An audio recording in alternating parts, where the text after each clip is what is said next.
Welcome, welcome. We are here, the NYC LGBT Historic Sites Project is delighted to be in Brooklyn today with the Lesbian Herstory Archives. Today, December 12th, is the anniversary of the archives making its home here in this row house. And we are delighted to be joined by Saskia. Hi everybody, I'm Saskia. I have been involved with the archives since 1989 and I'm very happy to be here to offer you a short visit to the archives, an idea of what we might have available for you. I am going to wear my mask because there's two of us today and we need to be very careful, but welcome, and I hope that when these COVID days are over or more manageable, you will all come and visit us in real time. Masks up. All right. So we're here on the first floor. Do you call this the reading room, the reference room? What do we call the space we're in right now? Oh, we call it the library. Okay. We call it the front room. We call it where the books are. We call it the first floor. And yes, you are right. We made our home here, and December 12th was the day of the closing of the purchase of this building. And the archive started in 1974 in the home of Joan Nessel, and Deb Adel, and a couple of other people started the archives in order to make sure that our voices would never be lost. And it didn't take too long before they realized that, we needed our own building. And so in the late 80s, early 90s, we actually managed to buy this building, and on December 12th was the closing for the purchase of this building. Mm-hmm. And we own it. We paid it off. Ooh. In I think 3 years. It was amazing. Wow. It was true fundraising from the community. People got together, they threw what we call rent parties, everything. And I would say probably the majority of the donations were not $1,000, even though that came too, but there was 55. Yeah. Somebody sent a couple of stamps because that's all she had. Yeah. But the community wanted this. Mm-hmm. And what I just found out, which I did not know before, and it truly struck me as giving evidence to the nature of the archives. When it got started, it took a couple of years before the founders asked the community for money. They didn't. They funded it themselves with the help of some friends. And after the community had a chance to get familiar with the women who did this, and with the thought behind it, only at that point did money come into question. And I think that that's amazing. That's amazing. So, we are in our library and we have it organized. We have a non-fiction area on this wall, and it's organized by reference, by sexuality, by whatever topic you would find in any other place.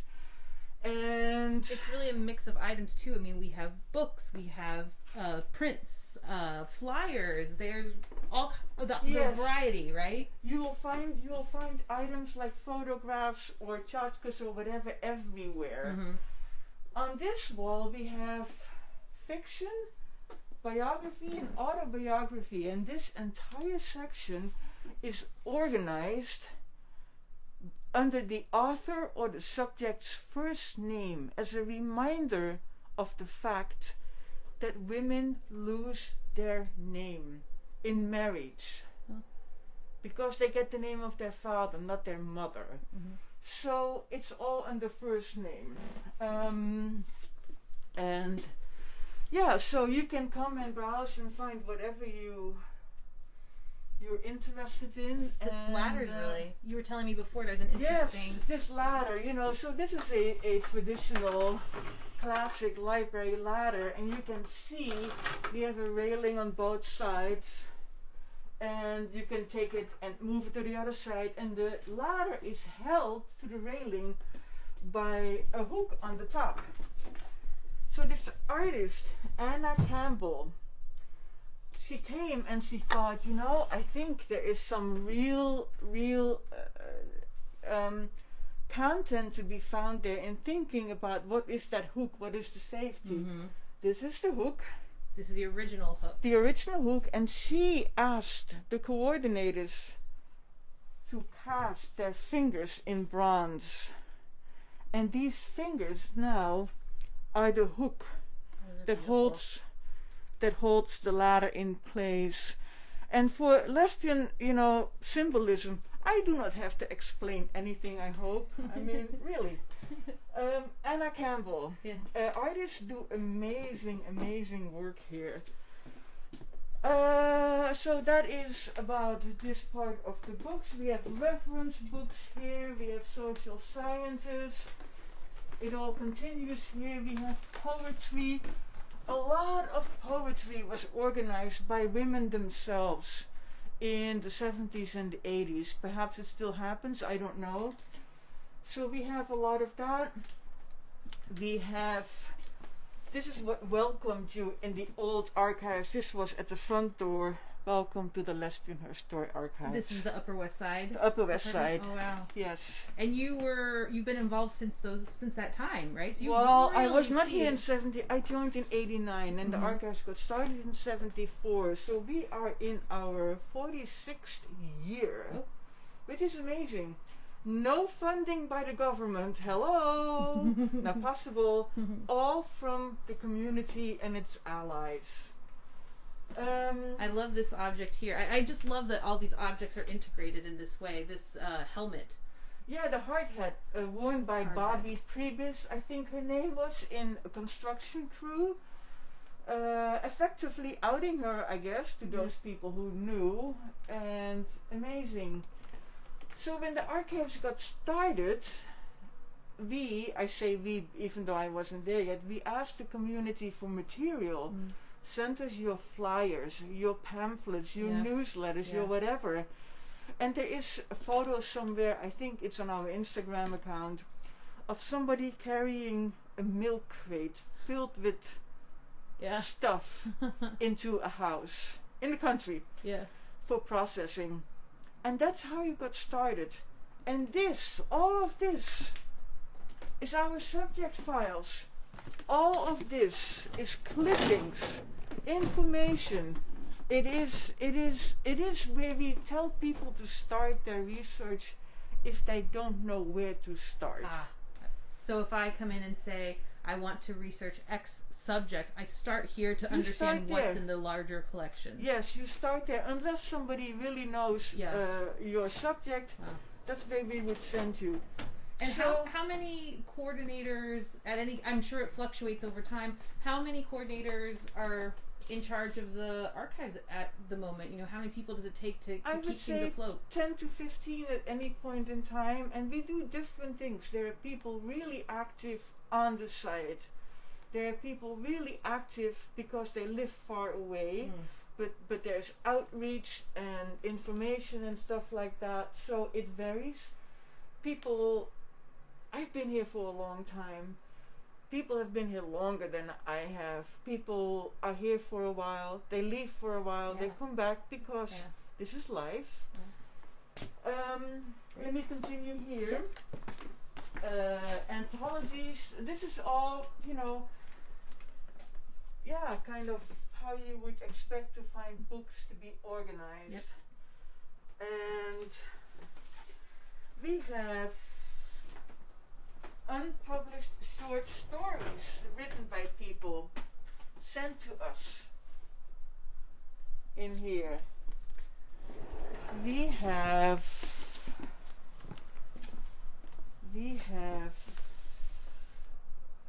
an amazing amount of stuff. I'm especially excited to go upstairs. There's some really incredible objects up there. I will get back to some of these later. We have a lot of what Joan Nessel refers to as survival literature. They are the pulp novels. And the pulp novels were written by men and women, and Tutor from Lesbos, Take Me in Passion, The Third Sex. And whenever somebody wrote a book like that, the publisher contractually obliged the author to make sure that the lesbian in the book had a bad ending. Oh. She would lose her job, lose her child, or die, or whatever, or all of the above. Yeah. Because you can be titillating people, but you can't give lesbians Yeah, you can't be a happy good. ending. Yeah. Can't be good. Can't be good. We have hundreds of those. Wow. We have binders with early women's liberation documents. We have binders with our own information. There's always stuff on the wall illustrating things. And there's our photo collection. So our photo collection, we have, I don't know, 10 to 20,000 photographs. Wow. They are organized by subject or by photographer. They are there's 600 or 700 of them online, and I hope to be able to do more in the next year or so as I have more time. But they are available to people. I am now creating photo albums. We have a lovely Betty Lane album with professional photographs. We have the family album with Mabel Hampton. Oh wow. And this is kind of the This is our center office of area. this is the center, right, where This you is do all our- your processing. Yes. Here's more photograph stuff here. And in normal times, I have to assume that this table would be surrounded by people doing all kinds of projects, Yes. processing. Yes. Yeah. Here is an example. We were actually getting ready to put up a T. Corinne exhibit. So this is a T. Corinne photograph. She did a lot of solarizing. She is also the woman who created the Kant coloring book. And this is her work. And we will put that up. Hopefully by the time we can have people come and visit again. And someone's saying here in the comments, they must have seen on the wall behind us, I wish I could watch the Archivettes so bad. Oh! That's speaking to this, right? Yes, well, Google it and you'll find out where it plays next, because it will be playing all the time. Oh yeah? So Megan Rossman did a movie about us. Oh, so next to that is Dyke Kite. It's an embroidery sampler by, can I reach it? I don't think I can either. Barbara Smith and her sister. And it's, in 1979, I think, or in 1970s. In 1976, it says it right there. It's just amazing. Yeah. The kind of stuff that we have. We have here our collection of Naiad books, and Naiad was the first lesbian publishing company. So we have Where are that. they based, out of curiosity? In Florida, I guess. I'm not sure. Maybe in different areas at different times. This is our office area. And again, you'll find archival stuff everywhere. It's incredible. Because we are a work in progress. Yeah. These shoes were worn by Christina McKnight in the first 10 Dyke marches. Oh. They're one of my favorite. Oh, They're wow. two of my favorite Yeah. items. Amazing. Yeah. We have international stuff here. Oh, let me show you. Truly, every corner, every hallway, This everything is filled. It's the Dictionary, and this woman handmade, a lesbian dictionary Oh, wow. with words and phrases that might be of interest.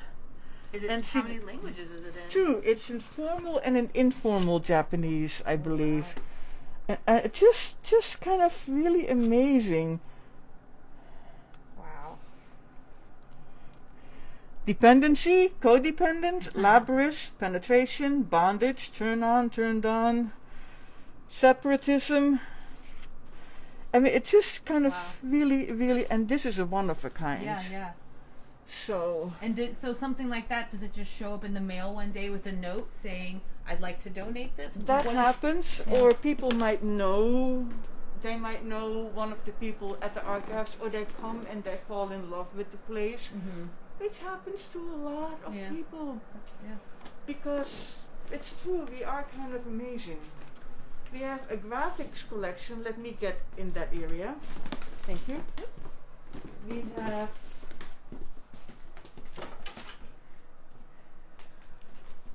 this just came back from an exhibit, but we have hundreds and hundreds of posters and graphics from all over the place.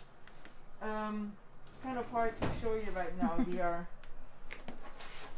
Well, and given just the incredible range of items that you have that I'm sure need to be cared for and stored in different ways, is there any expertise that you might be recruiting in normal times? You're looking for someone with experience archiving photos, someone with experience archiving something else. Is there anything like that? We are always happy to get people with experience, but one of the points in our mission and in our statement of purpose is that we will teach the next generation. Yeah. So we will give our skills, we will teach our skills and learn in the meantime. Yeah. I have learned as much from interns as I have taught them. I'm pretty sure, because they know different things. Yeah. I know about the history, they know about technical stuff, they know about metadata, they know about all kinds of stuff that, so we work together that way, and it is a really, really good way of working. Well, and I think that she posted already pre today. But it was exciting. I saw Drew Case in Windsor, Edie Windsor's widow, intends to communicate with you all about some items she may have to donate. That's incredible. Yes, I just got her number and I That's great. Her. So maybe we head upstairs to the second floor? Let's go upstairs. Oh, and while we are here, my favorite item in this archives is Linda McKinney's jacket. And she made this in 1991, and she wore this. And she told me she wore this in Harlem and she wore this in the South. And it was harder to wear it in Harlem. Really? And it reflects all of her, woman's spirit. The word women spelled the way that you don't have to refer to men, because that was important. She designed jewelry. The name of her company, Diamond, is in the collar of her jacket. It's just kind of amazing. Wow. But glory. What is it? Fabric paint? Is it marker? Fabric paint. Wow. Patches, embroidery. Wow. So, okay. And here is where we would normally start an exhibit. You see, we just painted the walls fresh for the clean. Yeah. But that's gonna have to wait.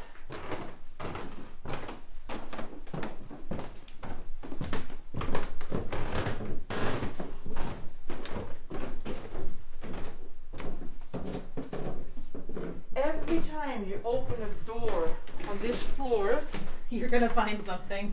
you will find boxes. Oh gosh. So we have a lot of what we call special collections, and these are collections focused on something. This is the Act Up collection. It's their papers. There's the Hiking Dykes and Women About collection.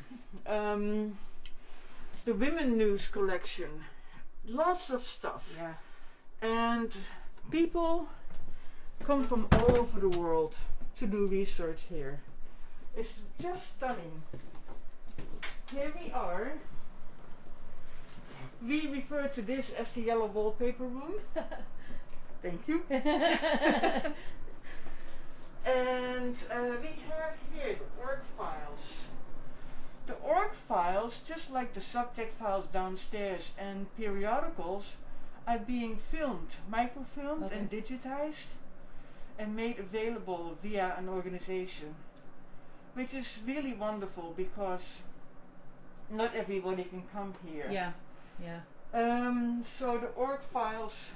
And that's actually, out of curiosity, do you track requests in terms of, do the majority of the requests you receive come from people who, to come here physically would be quite a hike, and so having it digital will make it available to a large number versus people who are local? This type of project is done large scale by Gale Microform, and I forgot how they are called now, but it's done big time and it's sold to libraries. Oh, okay. And then we get a little cut. Cool. So in essence, you could almost say that part of the collection pays for itself, which is incredible. Mm-hmm. Stuff that got thrown out 30, 40 years ago is now really important. Yeah. We have geofiles, geographic information. You're looking for a certain city, you can look in there, you might find something. We have the personal bio files. If you have something that you want to have at the archives and you don't need a box full of stuff, send it to us and we'll make you a folder and you will be at the archives. Wow. Like you were saying to me before downstairs, you don't have to be some bold-faced name in history to be part of this collection. No. If you are a lesbian, you're very, very welcome here. We have unpublished papers, one of my favorite collections. And it's everything from high school paper to thesis to whatever, all very well researched, and every topic. Obscene malignities.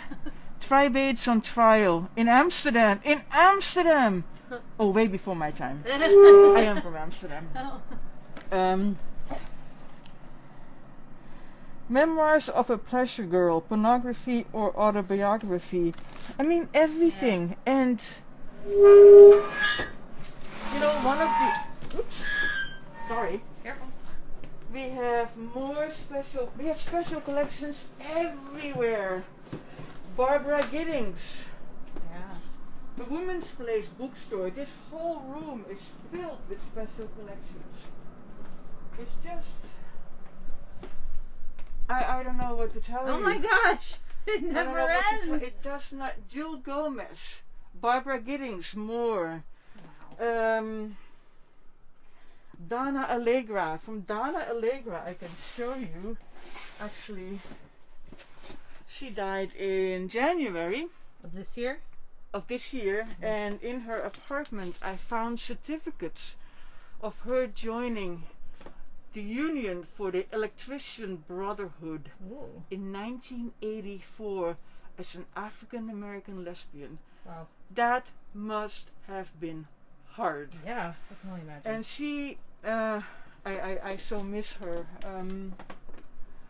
So we have an incredible amount of information here. We have, you might wonder why we have books here, even though all the books should be downstairs. It's because this was the collection of Marge MacDonald, and we kept it symbolically as one collection. Because she was a friend of the archive, she lived in the Midwest, and this is in the, early 70s, mid 70s, and late 70s. And her wish was to walk hand in hand with her girlfriend over Main Street. Well, she never got to do that. She visited a couple of times, and then we got a phone call from her lawyer that she had died, and we had 3 days to collect her books and her papers. Oh. And after that, the family would get rid of it. This is in the Midwest. Yeah. So we called the nearest big town. We found the college. We found the women's studies. You find women's studies, you find the lesbians, and it's the Midwest, so somebody has a pickup truck. Yeah. Yeah. Yeah. That's how that happened. So we have her papers. She wrote poetry. Wow. She wrote her journals, and she wanted this to be known. She even typed out her journals because her handwriting was impossible. So we have all of that. Wow. And so symbolically, for the difficulty and the loneliness of the life in that time, and still now in many areas, it is kept as a separate collection. That's beautiful. And here's a door. So guess what? More boxes. Boxes. Ta-da! More. I'm gonna move on. Here's a gorgeous poster from the Chicago Women's Art Collective. That is gorgeous. I love this. I just love this. Let's go slowly through this pass-through though, because there are treasures to learn about. Dyke Tactics 74, Philadelphia, a Dyke action group. They walked around, this one woman had this one jacket. And Barbara, oh my god, why can't I remember her name right now? The filmmaker.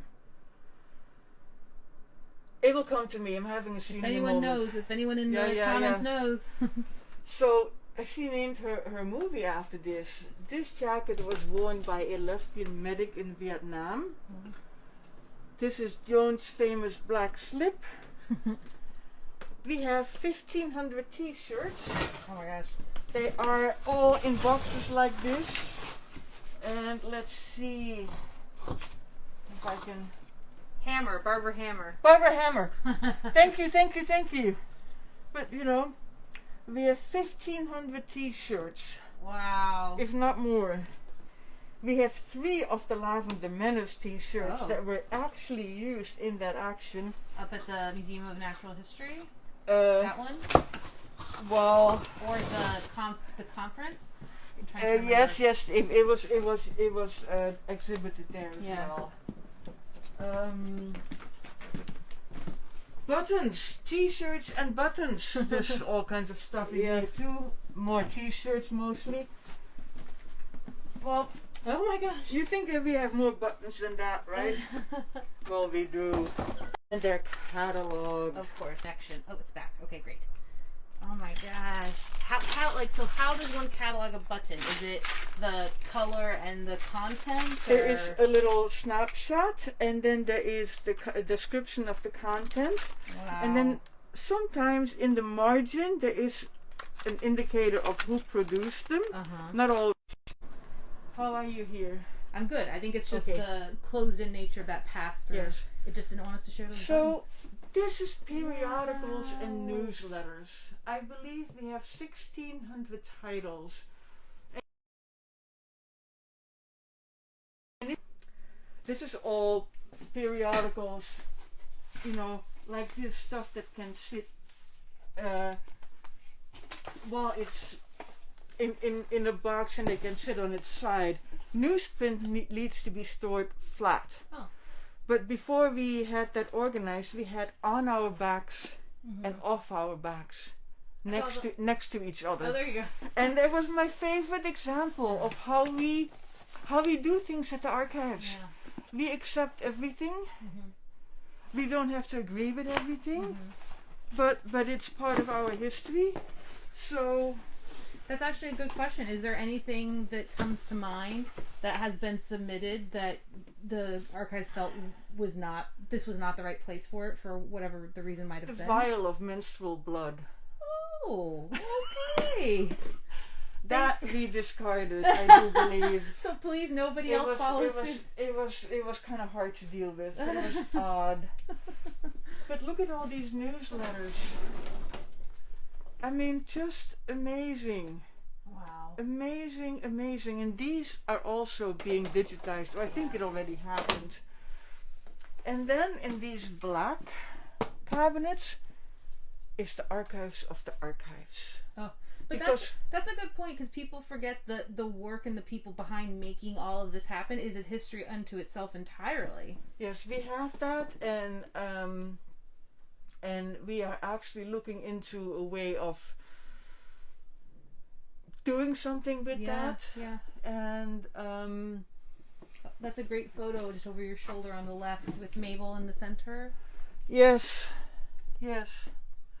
Is that here or is that at is at the old archives, and that painting is in the other room Oh, I right saw now. that. That was to the left Yes. of the bookshelf. No, my guess is that Morgan here took this photo with a self-timer. Uh-huh. That's my guess. This, some of you might ask, what is this? A Rolodex? It's a Rolodex. I love this. Oh, wow. I love this. It's, you know, I don't know. Publications? It is of everything that we might possibly want to be in touch with. This is our contact list from the 70s. Wow. Very cool. Just so much. And oh yeah, so the subject files, they were the first thing to get digitized or microfilmed. This is the overflow. What? It didn't fit. Wow. And you said This there's is even offsite storage too, so yes, we have offsite storage. everything we're seeing, there's still so much more. I love every time I do a tour. I know, you know, saying I'm gonna be so nervous. I don't want to do this. But you're more excited than anything else. And so let's go one more room. Okay. And I said newsprint had to lie flat. Well, Yeah. the newsprint lies flat here. And it is being organized and it goes to storage because it is so vulnerable. Mm-hmm. But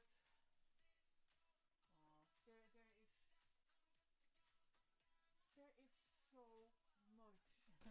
There's international newsletters. There's from Australia, from England, from France, from Germany. Are there any gaps in the collection that you'd like to call out? You know, you really would love more that represents this geography or this time period that you feel that the archive, you know, has a lacking or anything. We do a lot of that the other way around. When people say we have this, we check and see if we already have it. If we already do, then we say thank you very much, but and if not, we accept it. We accept duplicates for safekeeping, but not 100, you know, like sort one or two. And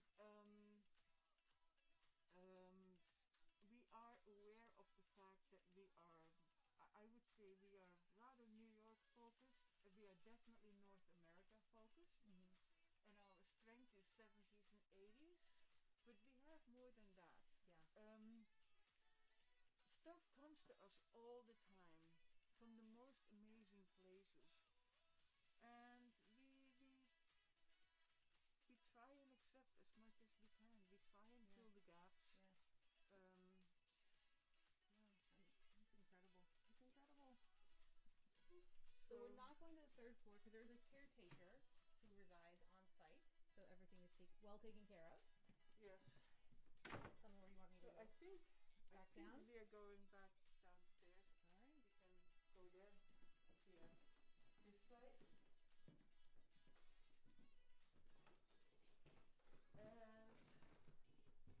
And someone asked us to turn the music down, but I don't know what that means. We're not playing any music, so that is peculiar. oh, well, that must not be here. I don't know, yeah.